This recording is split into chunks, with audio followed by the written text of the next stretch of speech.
Amis internautes, bonjour, bonsoir. Je suis Henri-Claude Innocent, vous le savez déjà, certains d'entre vous.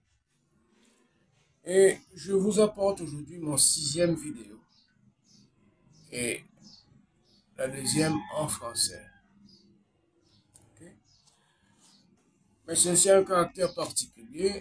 Cette vidéo, c'est une déclaration d'organisation. Une organisation que je dirige qui est le MIG 13. MYG 13. Mais c'est une déclaration pour appuyer la Russie et les BRICS élargis, qu'on appelle BRICS+, et pour l'établissement d'un nouvel ordre mondial. Donc MIG, c'est MYG, mouvement Yahvé Guinée, et le 13, c'est le 13 janvier 2010. Chers membres actifs du MIG 13 de Port-au-Prince et des chefs-lieux de département d'Haïti, chers membres actifs, chers sympathisants internautes en Amérique latine, en Afrique et en Europe, chers sympathisants, mesdames, mesdemoiselles, messieurs, depuis notre fondation symbolique, parce que nous n'avons pas été fondés ce même jour, au lendemain du séisme du 12 janvier 2010, le MIG 13 n'a eu qu'une obsession, dire au monde entier qu'Haïti peut se relever et qu'Haïti va se relever. Le MIG 13 est le descendant du M13, mouvement du 13 janvier 2010, auquel Chrétiens sans frontières pour les besoins de l'heure, après le Covid-19, a pris le nom. Vu que moi-même, son fondateur et coordonnateur, j'enseignais dans une école catholique jusqu'en 2023. Ça veut dire qu'entre 2020, nous avons pris position contre le Covid-19 et nous l'avons dénoncé comme une maladie inventée. Okay. Et 2021, nous avons dû prendre un autre nom pour que je puisse assurer des cours dans un contrat que j'ai eu dans une école chrétienne. C'est fini maintenant. Le terme Guinée désigne tous les Haïtiens et Haïtiennes qui s'assument comme des descendants d'Africains. Et le terme Yahvé est le nom du vrai Dieu, le Dieu de Jéthro et de Moïse, qu'on a effacé de la Bible lors de ce coup d'État pour changer le nom de Dieu dans le Nouveau Testament.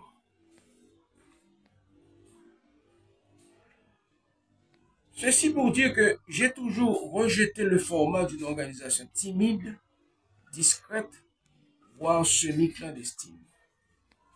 Nous sommes toujours fidèles à notre mentalité et notre discipline de nègre marron, c'est-à-dire de rebelles toujours fugitifs.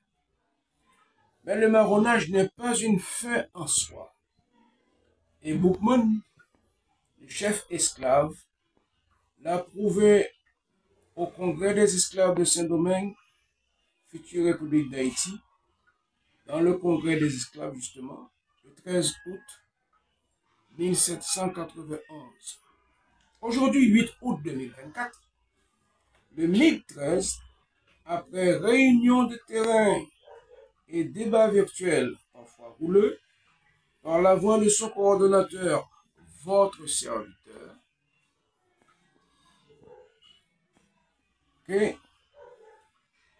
nous annonçons au monde entier notre solidarité avec la Russie de Vladimir Poutine et les BRIC+, et nous les invitons à universaliser et mondialiser leurs objectifs dans ce combat pour un nouvel ordre mondial, économique, moral, social, où la richesse, la teinte épidermique, les postures religieuses ne peuvent plus diviser les peuples.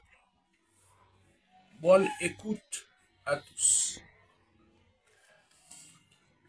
Notre titre, c'est Le cosmisme, la Russie, Haïti, les sages de Sion et le nouvel ordre mondial. Chers amis internautes, je suis Henri-Claude Innocent, haïtien, ingénieur civil, professeur à la retraite de physique, de sciences sociales et langues vivantes, et fondateur et coordonnateur du MIG 13.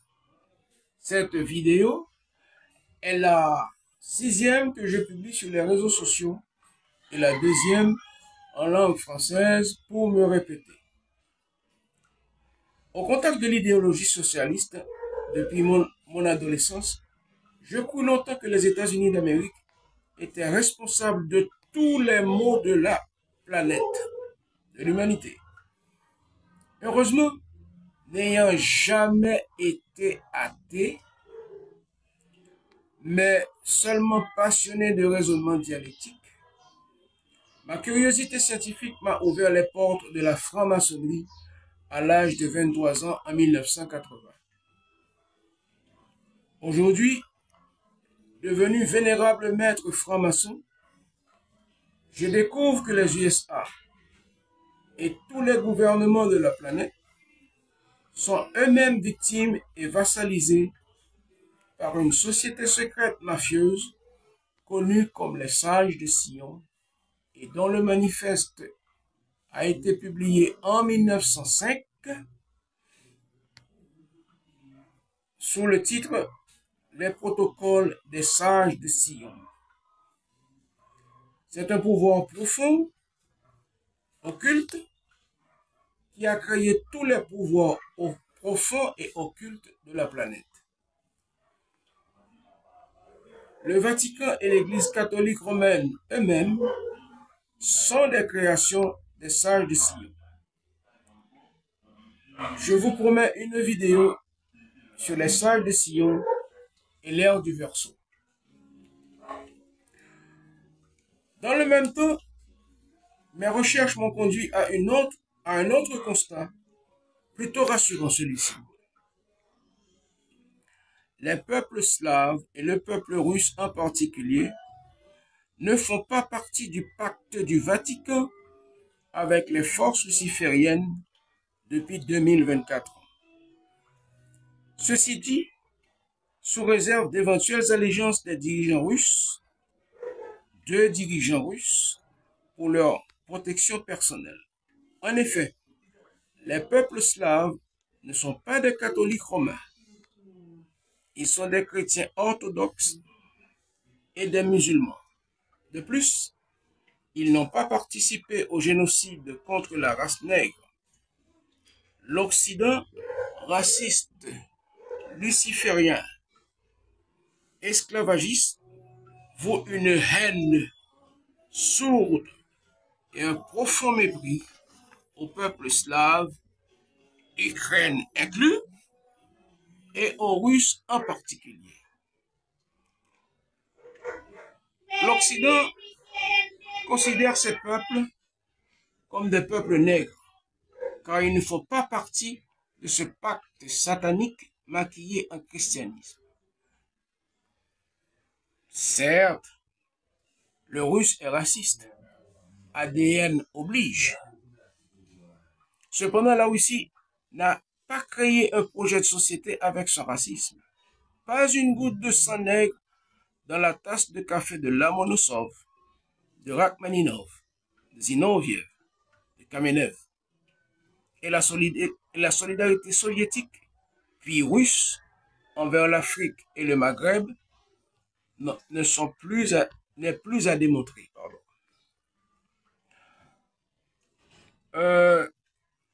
Cette situation, est née en 1912 quand les salles de Sion renouvellent leur pacte avec les forces lucifériennes, vu que l'entrée du Soleil dans la constellation du Verseau au XXIe siècle inaugure l'ère du Verseau et signe le déclin des énergies cosmiques favorables aux lucifériens pour les 26 000 ans à venir. Et depuis 1914, ce nouveau pacte a créé une culture de la guerre et de la violence sur Terre pour trouver du sang et de la chair humaine à de nouvelles entités cannibales réveillées en 1912. Ceci crée une nouvelle donne, une nouvelle conjoncture révolutionnaire sur la planète.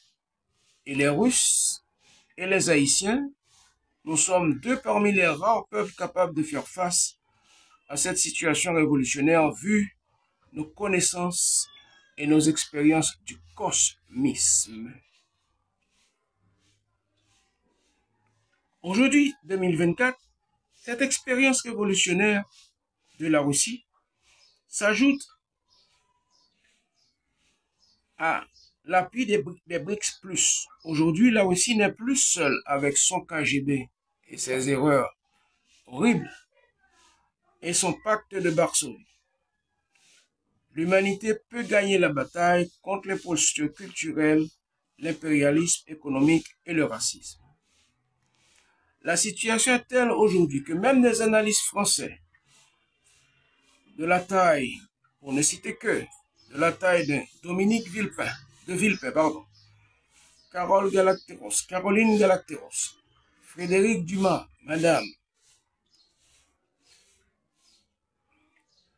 François Asselineau, Charles Gave, André Berkoff, pour ne citer que, ne détectent pas l'existence d'une main secrète qui a lessivé et nivelé la jugeote des dirigeants français et européens en général dans la crise actuelle. Une main occulte a dû valériser l'Union européenne, car on ne devient pas réactionnaire parce que méchant, mais parce que médiocre. Nous sommes face à une déliquescence programmée des élites de la planète. Les intellectuels sérieux européens sont tout à fait à côté de la plaque. Ils ne comprennent pas ce qui arrive.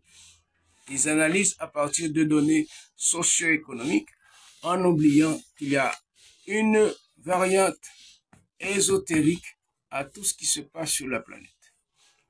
Même les non-athées qui vont à l'église chaque semaine, chaque jour peut-être, ne font pas intervenir le critère, pas religieux, mais le critère ésotérique dans cette confrontation. Qu'est-ce que le cosmisme?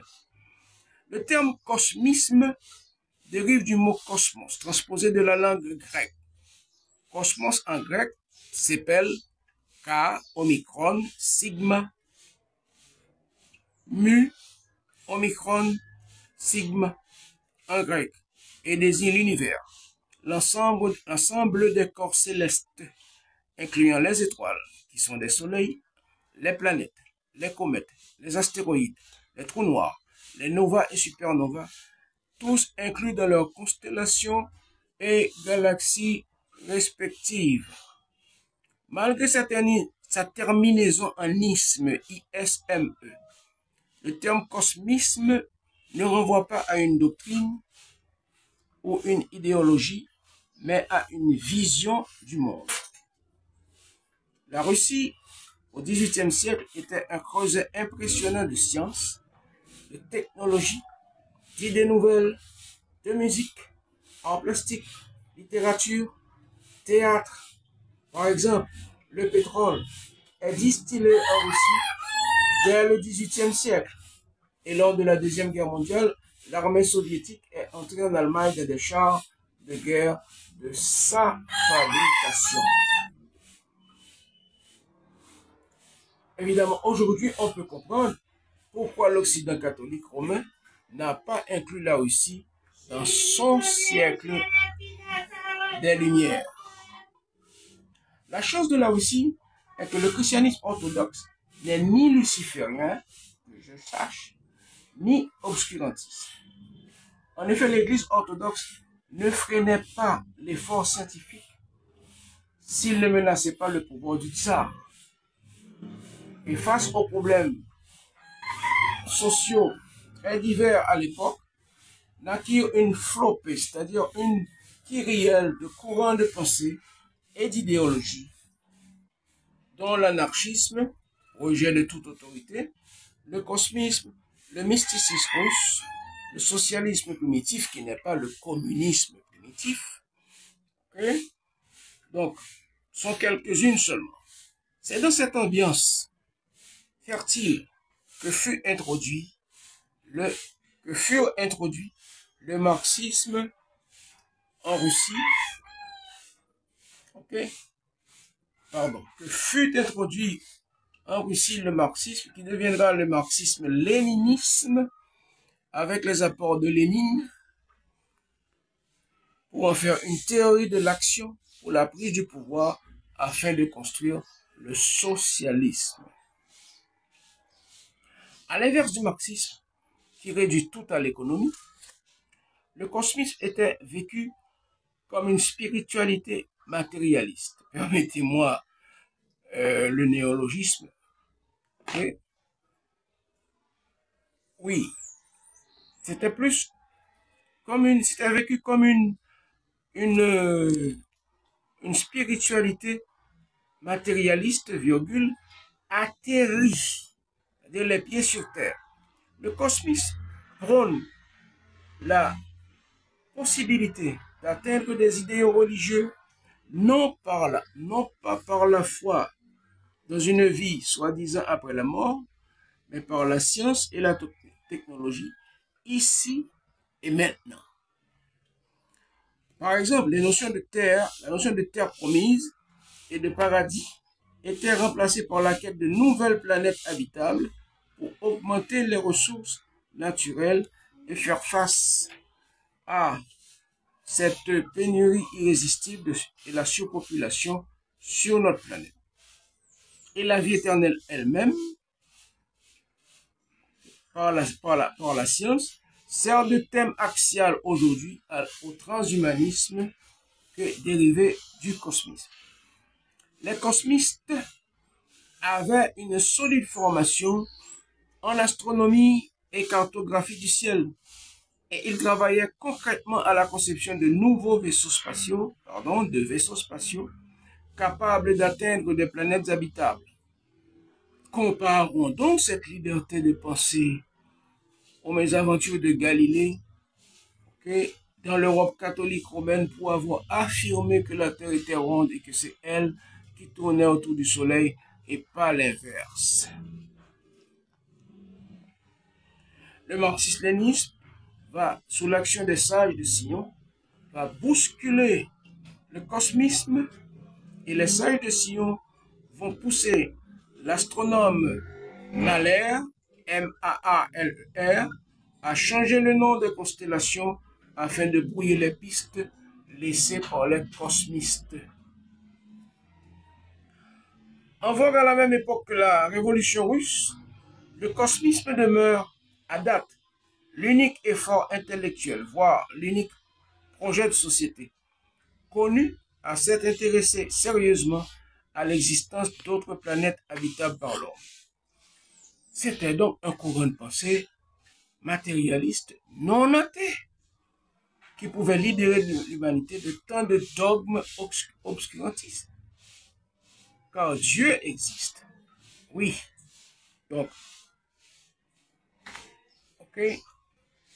c'était donc un courant de pensée matérialiste non athée qui pouvait libérer l'humanité de tant de dogmes obscurantistes. Le cosmisme allait donc questionner ce plafond épistémologique, c'est-à-dire cette limite imposée à la pensée humaine que par tant de mythes tordus et la soi-disant préhistoire à la sauce carbone 14. Le cosmisme allait nous aider à décoder tant de science-fiction stupides et destructrices d'histoire. Le cosmisme aurait limité la mystification d'honnêtes gens par les sciences dites occultes, distillées par des sociétés secrètes et des écoles de sagesse, toutes des organisations mafieuses et racistes, chapeautées par les sages de Sion, dont la franc-maçonnerie elle-même. Je vous rappelle que je suis vénérable maître franc-maçon. Quelle est donc cette ressemblance, ce rapprochement, cette analogie entre la Russie et Haïti et leurs deux révolutions? Okay? La réponse est que ces deux révolutions ont commis des erreurs d'orientation, mais malgré tout ont changé la face de la planète, d'accord, au-delà de leurs frontières. En quoi les soviétiques ont-ils péché? En 1917, pour imposer leur version du socialisme, les Russes ont étouffé, entre autres, le mouvement cosmiste au profit du matérialisme dialectique athée de Karl Marx. Le pauvre Karl Marx, populiste, intellectuel paresseux, simpliste, à prétention scientifique. Et la Russie, alors URSS, perd la bataille du socialisme en 1991, faute d'une idéologie sérieuse, responsable, capable de démasquer et condamner le catholicisme romain, le Vatican et les sages de Sion et leur imposture qui dure déjà 2 millénaires. Les soviétiques se sont donc trompés d'ennemis et de révolution. Et au lieu de socialisme, ils fondent ce que l'anthropologue haïtien Michel Rolf Trudeau nommera capitalisme monopoliste d'État. Un incubateur et un creuset pour la corruption.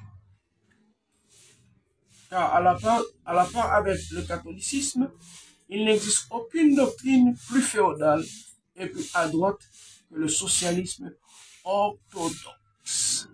Je précise orthodoxe. Aujourd'hui, 2024, moi, Henri-Claude Innocent, je déclare que le socialisme, c'est d'abord l'accès direct au capital par les masses populaires, c'est-à-dire le droit au crédit bancaire pour chaque citoyen et chaque citoyenne. En effet, si tout le monde devient entrepreneur, si tout le monde peut se regrouper sous la supervision d'un gouvernement pour fonder des petites et moyennes entreprises, il n'y aura plus de prolétariat. Donc, plus de besoin malsain d'une dictature du prolétariat exercée par un parti paternaliste, infantilisant, féodal et corrompu. Car comme le catholicisme, le socialisme orthodoxe a besoin de la pauvreté des masses pour exister. On ne passe pas sans risque et sans danger de la féodalité au socialisme réel. Seul un vrai capitaliste peut gérer la modernité sans se corrompre.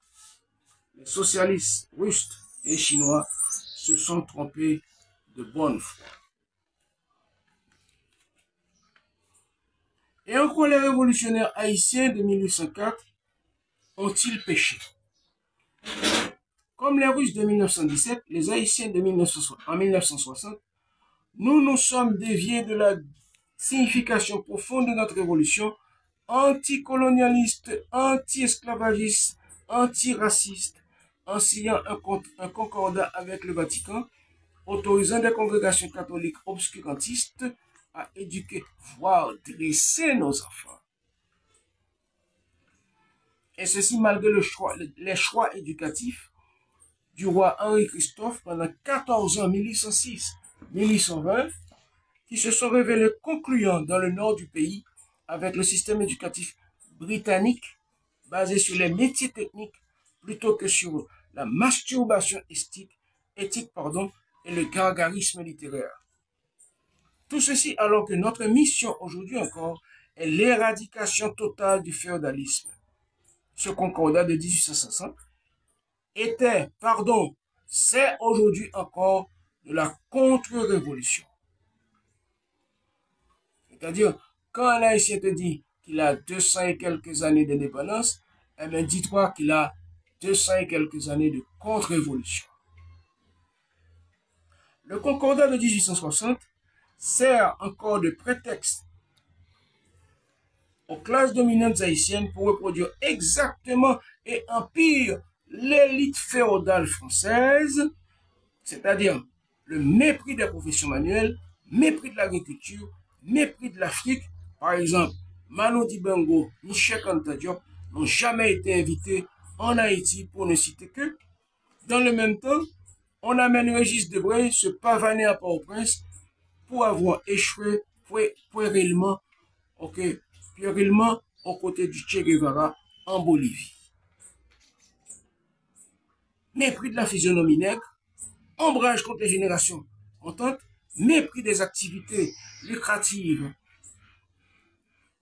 honnêtes et persévérantes, goût pour l'enrichissement facile de l'administration publique, peur de la technologie, rêve d'épouser quelqu'un à peau claire, développement d'une culture d'émigration depuis 1793 pour éviter de traiter d'égal à égal avec l'esclave devenu citoyen. D'où la fuite des cerveaux en Haïti qui précède la dictature de Duvalier et même la guerre de l'indépendance, proprement dite, de 1802 à 1804. C'est pas Duvalier qui a causé l'exode. C'est pas lui le premier. Ça a commencé dès la guerre de l'indépendance. Aujourd'hui, 2024, avec la complicité de l'élite haïtienne, le Vatican et les sages de Sion veulent réduire le drame haïtien à la malnutrition et l'insécurité. Mais nous, les intellectuels haïtiens, je ne parle pas d'universitaires. On peut avoir un diplôme universitaire et ne rien comprendre à rien. Okay? Ça se passe souvent en Haïti. En tant que privilégiés, les intellectuels haïtiens, nous sommes suffisamment bien nourris pour faire ce pourquoi la nature ou Dieu nous a fait naître en Haïti. 2 points. Penser l'avenir pour nos compatriotes qui ne peuvent pas le faire par eux-mêmes. Dans le même temps, à côté de la littérature française, l'industrie française est la grande championne en ingénierie et technologie. 9/10 des découvertes scientifiques et des inventions technologiques au XVIIe siècle sont nées en France. Et l'écrivain Saint-Exupéry nous a légué 13 brevets d'invention à côté de ses publications littéraires. En Haïti jusqu'à présent, on sort de la terminale sans une allusion à Machiavel, Bakounine, Proudhon, etc. Évidemment, il y a toujours un paragraphe hypocrite sur Marx dans nos cours de philosophie.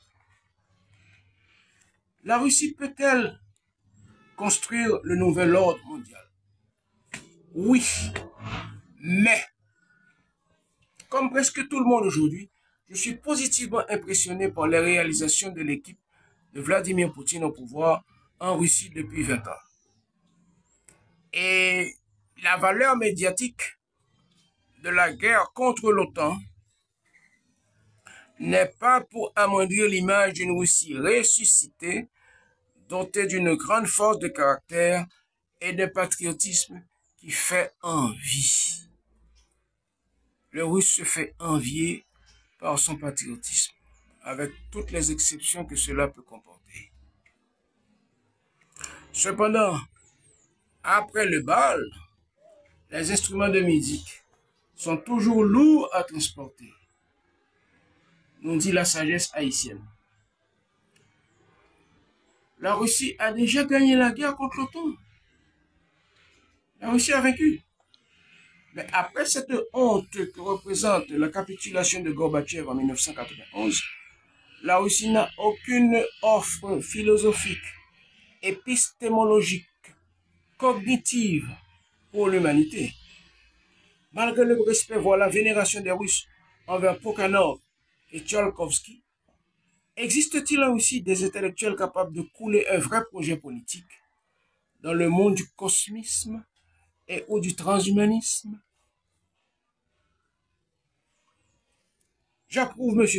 Piotr Tolstoï et d'autres responsables russes quand ils se félicitent de défendre les valeurs traditionnelles contre la dégénérescence du monde occidental. Oui, mais que pensent les intellectuels russes du Nouveau Testament dans la Bible et de tous ces dogmes catholiques romains obscurantistes que le Vatican fait avaler chaque jour à l'humanité depuis 2000 ans? Existe-t-il des intellectuels russes capables de questionner l'histoire de l'humanité telle que présentée par les Occidentaux dans leur science anthropologique à la sauce carbone 14? Heureusement que le cosmisme a la vie dure et que des écrits et des noms de protagonistes russes du cosmisme sont parvenus aux générations actuelles. Citons seulement Konstantin Tsiolkovsky, Alexandre Prokhanov, Alexandre Dugin, le club Izborsk, la revue Zavtra, demain, Lénine a marché sur la Lune, de Michel Elchanikov, la philosophie de l'œuvre commune de Nikolai Fyodorov, la fin de l'homme rouge de Svetlana Alexeyevich et la New Age, avant l'heure, pour ne citer que cela. Ensuite, les intellectuels russes peuvent-ils corroborer l'existence de l'épave de l'Arche de Noé sur le mont Ararat avec les déductions logiques qui s'imposent? Les intellectuels russes peuvent-ils dire à l'humanité ce qu'est le code d'Amundaria qui aurait inspiré les 10 commandements à Moïse? Pourquoi deux fleuves au pied du mont Ararat, l'un Sirdaria et l'autre Amundaria?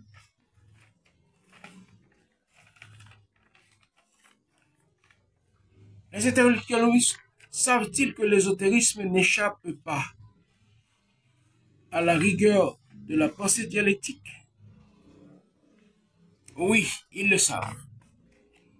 Dès 1980, notre cellule d'études, aujourd'hui MiG-13, dès 1980, notre cellule d'études en Haïti, aujourd'hui devenue MiG-13, se rend compte qu'on ne peut pas abandonner tout un pan de la connaissance humaine à la merci de l'Église catholique, ni du vaudou mercantile haïtien, ni des francs-maçons incultes, des rosicruciens et d'autres.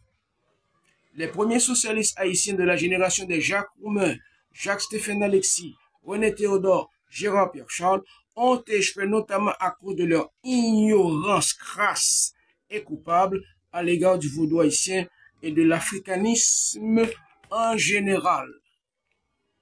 Alors que juste à côté de l'île d'Haïti, Fidel Castro était le chef incontesté du Macumba, le vaudou cubain.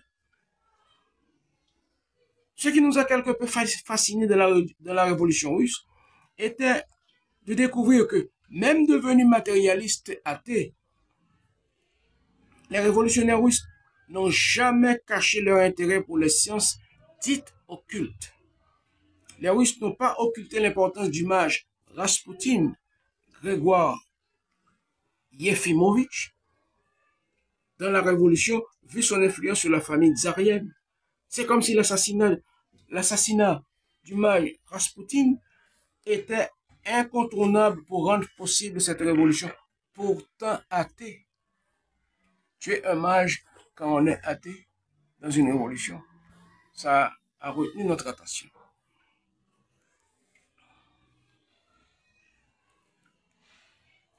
Plus tard, nous apprenions que des scientifiques soviétiques et américains avaient mené conjointement des expériences en parapsychologie au cours desquelles la médium russe Neila Mikhailova s'était distinguée pour ses capacités mentales. La même année, nous apprîmes que Lénine, de son vivant, consultait une voyante régulièrement. Toutefois, nous désapprouvons la fantaisie et l'amateurisme de Igor Krivelev dans du sens des évangiles. Nous pensons qu'il a été très léger et qu'il n'est pas allé au fond des choses, qu'il y a eu un peu de paresse intellectuelle chez Krivelev. Il aurait pu fouiller plus profondément pour démasquer le catholicisme. Et aujourd'hui, nous comprenons que le penchant des Russes pour l'empoisonnement n'est pas né dans des laboratoires de chimie conventionnels, sinon dans des traditions tribales comme en Afrique et en Haïti. Maintenant, l'autre question, on parle de deux pays. Haïti peut-elle construire le nouvel ordre mondial? Non. Haïti ne peut pas gouverner le monde, tout comme Cuba ni le Vietnam n'auraient pu être à l'avant-garde du socialisme au siècle dernier. Et celui ou celle qui saisit l'esprit de cette vidéo comprendra qu'Israël, le peuple soi-disant élu de Dieu, ne vaut rien par lui-même, sinon que par l'imposture des sages de Sion et du Vatican depuis 2024 et depuis 1912. Les sages de Sion ont offert 6 millions de juifs aux entités de 1912 pour pouvoir utiliser Israël contre la planète. Israël est la première victime et le premier otage des sages de Sion. 6 millions de juifs, bien que ce chiffre soit discutable. Il y avait 5 millions de juifs en Russie. Donc, il n'y avait pas 1 million de juifs, enfin, il y avait peut-être qu'1 million de juifs ou 3 millions de juifs dans le reste de l'Europe. Donc, Hitler ne pouvait pas trouver 6 millions de juifs en dehors de la Russie. C'est pas vrai. Donc,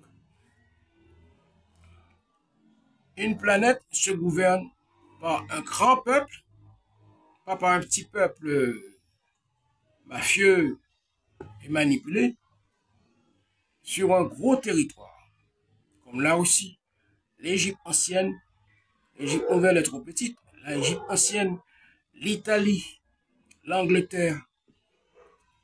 Toutefois, Haïti s'assume comme cette petite voix invisible qui aura toujours quelque chose, un acte, une information, un sortilège, une idée généreuse à chuchoter à l'oreille des grands en difficulté. Voici l'histoire de la contribution d'Haïti à la stabilité de ce monde. 1791-1804, avec l'Arche d'Alliance de Moïse avec Yahvé, gardé sur notre territoire depuis le Xe siècle, Haïti massacre 90 000 Français, 3 000 Espagnols et 1500 Anglais pour créer son indépendance. 1976, le comte d'Estaing recrute 800 futurs citoyens haïtiens dans la colonie française de Saint-Domingue, future République d'Haïti, pour aider les indépendantistes américains contre l'armée coloniale anglaise. Les Américains gagnent la bataille de Savannah dans l'Atlanta grâce à ce contingent d'Haïtiens. 1810, Haïti aide Simon Bolivar à libérer 5 pays d'Amérique latine de la colonisation espagnole: Colombie, Venezuela, Bolivie, Équateur, Pérou. 1812, Haïti donne du sucre en cadeau et du café aux révolutionnaires mexicains afin que ceux-ci les revendent pour acheter des armes. 1983, Haïti vend la poudre à zombifier à un psychiatre juif américain qui la synthétise en laboratoire. Et ce laboratoire, géré par son fils après sa mort, va réaliser 11 milliards de dollars de profit en anesthésiologie. Nous sommes en 1983 quand il annonce ça. Okay.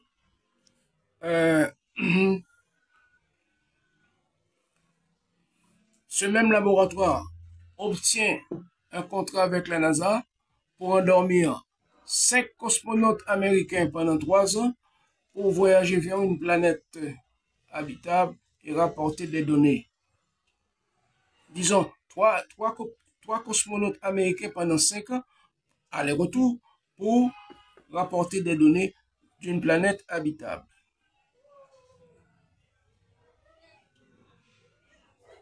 « 1923-1958, Haïti crée le mouvement indigéniste qui va créer une prise de conscience raciale en Afrique et créer les mouvements indépendantistes durant les années 60 en Afrique. 1963, lors du débarquement extraterrestre, un ovni, c'est-à-dire un vaisseau spatial extraterrestre, échoue sur le territoire américain.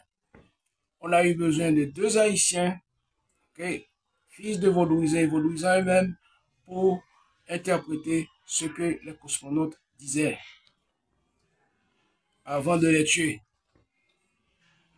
1949, Haïti décide de la victoire aux urnes de John Fitzgerald Kennedy, 15 ans avant les élections présidentielles aux États-Unis. 15 ans!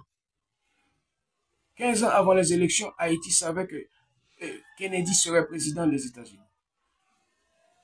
1992, Haïti décide de la réélection de Bill Clinton.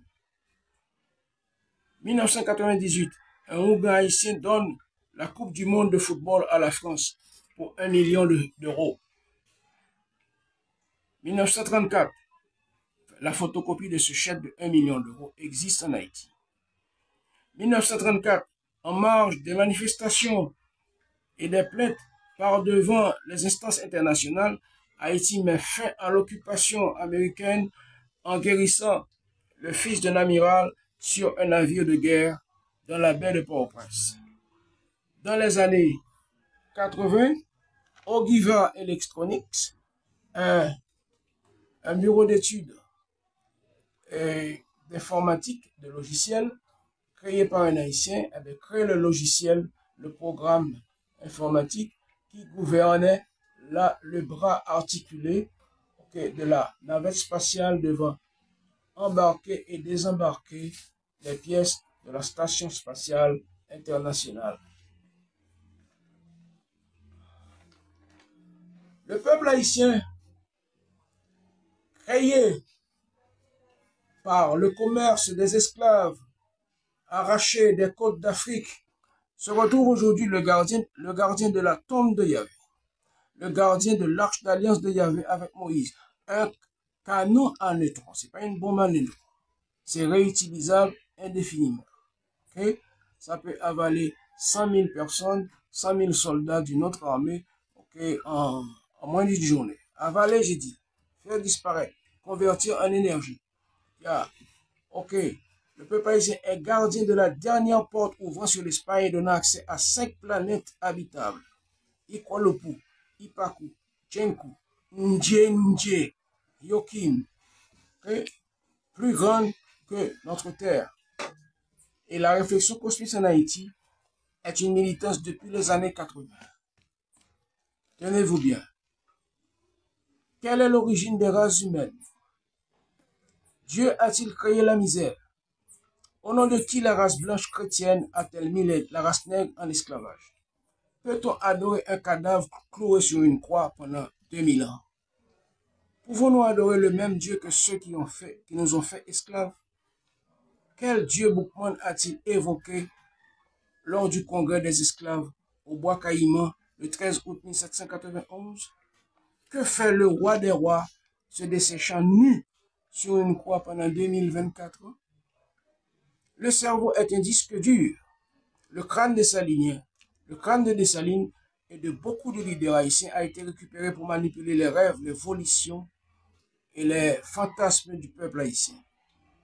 Les sages de Sion et le Vatican auraient-ils récupéré aussi le crâne d'Emmanuel de Nazareth pour manipuler l'humanité? Qui donc se moque de l'humanité du haut de cette croix? Pourquoi le nom de Yahvé ne figure-t-il pas dans le Nouveau Testament? on parle des fils de Yahvé dans le livre de la Genèse. Et Yahvé lui-même, dans ce même livre de la Genèse, déclare qu'il ne mélangerait pas son sang avec notre race inférieure. Donc Yahvé avait un corps avec du sang dedans. Et de quelle couleur était sa peau? Quelle race humaine lui ressemble le plus? Le vaisseau spatial de Yahvé est décrit en détail dans le livre de Jérémie ou celui d'Ézéchiel, je ne sais pas exactement, mais l'un des deux. D'où vient donc Yahvé? Et d'où vient-il que des Égyptiens, les Égyptiens, aient mesuré la durée d'une année 365 jours en l'intercalant en deux apparitions de Sirius, une des 11 étoiles de la constellation d'Orion, visible en Égypte chaque 365 jours. Qu'est-ce qu'on nous cache avec les films de science-fiction? Sont-ils conçus pour déconstruire et banaliser des faits historiques authentiques et fondamentaux pour l'humanité? À part le Popol Vuh, une Bible maya gardée en Espagne, existe-t-il d'autres écrits méso-américains, précolombiens, qui contredisent et complètent à la fois le récit biblique dans ses petites limites géographiques mésopotamiennes? La Bible, c'est l'histoire de la Mésopotamie et rien d'autre, même pas de l'Afrique subsaharienne, voire de l'Amérique. Je ne parle même pas de l'Asie. Okay? Il existe donc un cosmisme haïtien, aujourd'hui plus élaboré que le cosmisme entrevu et interrompu en Russie au moment de la révolution soviétique. Okay? Et le MiG-13 aujourd'hui, c'est le résultat de ces groupes d'études que nous avions dans les années 80, d'accord, pour poser ces questions et y répondre. Et voici nos réponses à ces questions dans notre dernier congrès, notre dernier mini-congrès, okay, avant le Covid-19. Il y a 700 000 ans, une race extraterrestre venue de la constellation d'Orion envahit notre planète et la colonise. Cette race changea de nom à chaque cycle solaire, chaque 26 000 ans. Atlante, Anunnaki, Olmec, Archange, Reptile, la même merde, intrasexué, hermaphrodite, ovipare, cannibale. 2. Les envahisseurs, ok, oui, j'ai dit, hermaphrodite, ovipare, cannibale. Ils découvrent le coït humain et animal sur notre planète. 2. Les envahisseurs d'Orion ont 2 millions d'années d'évolution de plus que notre Homo sapiens. Ils se fabriquent des corps, des avatars de chair et d'os, pour s'accoupler avec nos femmes. Ils modifient également nos hommes pour en faire des esclaves et des soldats. Et nos femmes pour en faire des objets sexuels. Leur empereur, Yahvé, s'oppose fermement à ce qu'ils prennent femmes parmi nos femmes. Lucifer, le fils aîné de Yahvé, était déjà impatient d'hériter du trône de son père. Il profita de cette interdiction pour créer un soulèvement anti-Yahvé avec des archanges et des humains. Il fonde une armée exclusivement homosexuelle pour garantir l'obéissance passive et solidaire dans la chaîne de commandement. Chaque grade supérieur avait le droit de sodomiser, c'est-à-dire de pénétrer par l'anus, okay, le grade qui venait après lui. C'est-à-dire les colonels pouvaient le faire avec les lieutenants-colonels, les lieutenants-colonels avec les capitaines, etc. jusqu'au grade, okay, de simple soldat. 5. Lucifer déclenche une guerre nucléaire contre l'armée de son père. Cette guerre nucléaire détruit l'Atlantide, c'est-à-dire le Pangée, et donna naissance aux continents, aux océans, aux mers, aux lacs, aux montagnes, aux saisons, etc. Dans cette guerre, Lucifer tue son père, Yahvé.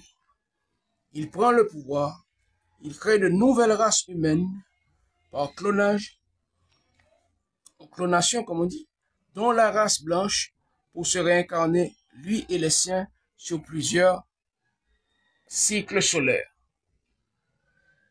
Connu comme Atlas au début, d'où les termes Atlante et Atlantide, Lucifer devient le dieu Ra parmi les dieux égyptiens, puis Zeus pour les Grecs et Jupiter pour les Romains. Yahvé mort est enseveli dans la Caraïbe. Yahvé mort devient l'Esprit Saint. Yahvé offre pactes et alliances à des humains de son choix pour reconquérir son pouvoir sur terre. Noé, Melchisédek, Moïse, Jéthro, Emmanuel de Nazareth, dénommé Christ par les Romains. Une des concubines de Lucifer le décapita dans son sommeil. C'est une vierge noire. C'est elle qu'on représente sous les traits d'une femme blanche avec un glaive dans une main et une balance dans l'autre, symbole de justice. Par éthique, on a remplacé la tête de Lucifer par la balance. 10. Au sortir de l'Égypte, l'Exode, l'élite des Juifs qui accompagnait Moïse incluait des Égyptiens éduqués. C'est cette élite qui va constituer le Sanhédrin. Le Sanhédrin 11, le Sanhédrin assassine tous les prophètes de Yahvé depuis le temps des juges jusqu'à Emmanuel de Nazareth qu'ils ont rebaptisé Jésus-Christ. 11. Le Sanhédrin livre les frères Maccabées à l'occupant grec. 100 ans plus tard, après les Maccabées, le Sanhédrin livre les leaders esséniens Jean-Baptiste et Emmanuel de Nazareth à l'occupant romain. Répétons que Emmanuel de Nazareth, c'est celui qu'on a baptisé Jésus-Christ. 12. Après l'expulsion puis la dispersion diaspora des Juifs par les Romains, le Sanhédrin devient les Sages de Sion, une organisation semi-clandestine qui aujourd'hui complique la vie à tous les peuples de la terre. 13. Les Sages de Sion utilisèrent la doctrine d'Emmanuel de Nazareth pour créer le catholicisme contre l'humanité. Vers le nouvel ordre mondial. Haïti et les îles de la Caraïbe sont ceux qui restent de la capitale de l'Atlantide, le Pangée. Pangée veut dire une seule terre parce qu'au début il n'y avait pas de continent. Après cette guerre nucléaire qui opposa Lucifer à son père Yahvé. Voir notre vidéo sur l'homosexualité. Le Vatican et les Sages de Sion espèrent voir ou espèrent faire disparaître le peuple haïtien pour récupérer la terre d'Haïti, la tombe de Yahvé, c'est-à-dire le tiers occidental de l'île, baptisé Hispaniola par Christophe Colomb. Laissons donc le Vatican et les Sages de Sion réduire l'image d'Haïti à la malnutrition et l'insécurité. Laissons la folie occidentale protéger le silence haïtien. Haïti attend son heure pour son match retour avec l'Occident redevenu cannibale depuis 1914. Chaque Haïtien debout symbolise un droit d'honneur fait par Yahvé au Vatican et aux Sages de Sion. En attendant, nous apprenons à utiliser ce canon comme en 1803, ce canon à neutrons, qui est l'Arche d'Alliance, qui a fait de nous une puissance militaire dormante. Nous pouvons jouer les troubles faites quand cela nous chantera. Il n'est que d'attendre. Maintenant, bon, comme il s'agit de deux pays qu'on comparait et qu'on rapprochait ensemble, qu'on rapprochait l'un de l'autre, voyons. De son côté, la Russie ne reçoit de leçons de personne. Ça se comprend. Ça se comprend. Ok? Mais la terre n'est pas un cirque. La vie n'est pas un carnaval. Et une révolution n'est pas une mode. avec ou sans perestroïka, messieurs. La capitulation de Gorbatchev a créé une dette morale et matérielle pour la Russie envers le tiers-monde. J'espère qu'ils ne prennent pas ça comme une leçon. Ils en sont déjà conscients. Ceci pour dire que la Russie peut se tromper d'ennemi une seconde fois. La Russie doit se souvenir que le coup de grâce contre l'URSS a été une petite visite de Jean-Paul II en Pologne qui balaya le bloc de l'Est comme un coup de botte dans une fourmilière, sans tirer un seul coup de feu par le pape, ni un seul missile. C'est-à-dire le Vatican n'a pas utilisé les armes à feu dont regorge la Russie. La guerre, c'est la politique par les armes.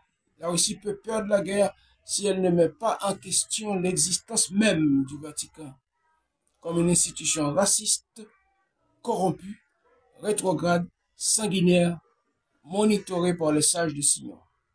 Si la Russie aidée des BRICS plus ne balaie pas le Vatican, elle connaîtra une catastrophe pire que celle des années 90. Et les BRICS plus en seront victimes par sa faute. La Russie, assistée des BRICS plus, devra pouvoir juger et faire juger tout ce qui mérite d'être accusé de crimes contre l'humanité et qualifié d'État paria et d'État voyou. Tous ceux qui sont qualifiés d'État voyou et d'État paria doivent l'être sur de nouveaux critères de moralité.